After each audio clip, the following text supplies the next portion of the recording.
travelling by public transport is you meet all sorts of different people, don't you? You see all sorts of people. It's either that or sitting in a motorway service station for a day, because all of life goes through a motorway service station, and you could write a book.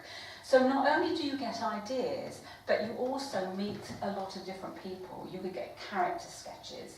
And I can stand on a railway station looking at people, I get my notebook out and think, oh, he makes a little character sketch. Yeah, and writing down descriptions of that particular person, because again, you get ideas about characters.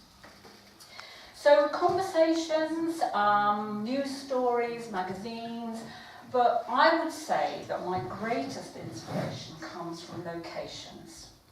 Locations are always inspiring me, and particularly with the Andy Horton novels, which are based around this particular area, is that Bob and I, my husband there, we do a lot of walking around here and the Isle of Wight, and I'm always looking for a good place to put a body.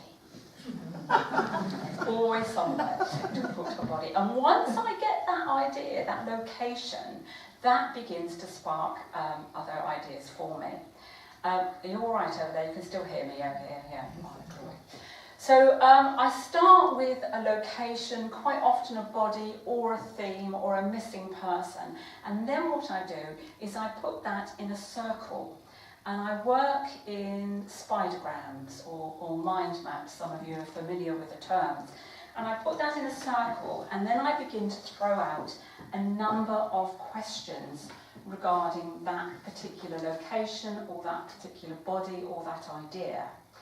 And I've brought my workings out for you to have a look at if you want to come up afterwards and have a look. But this particular one is what's on this one is the Thorney Island murders. This one is the Thorney Island murders. And in this one, fishermen who are out fishing in the Solent there, they fish up a human hand. Oh. Yeah.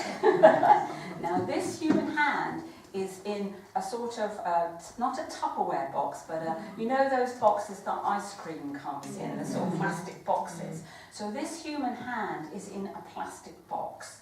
And they fish it up and they bring it into Portsmouth, they bring it into Gunwharf Quays, which is actually renamed as Oyster Quays in my novels. And so they bring it into Oyster Quays, and Andy and Sergeant Cantelli go down to see what this is all about. So for this particular one here, it starts, I've got here my circle, I've got my idea, and if you come and have a look at this, you'll see I've drawn a human hand in there. So that's the hand. So I then begin to ask myself a number of open questions about that. So we've got it in a white plastic container. Whose hand is it? Whose hand is it? Why is it in the container? Why is it in the sea? How did it get there? Why was it cut off? Was the victim alive or dead when it was severed? Okay.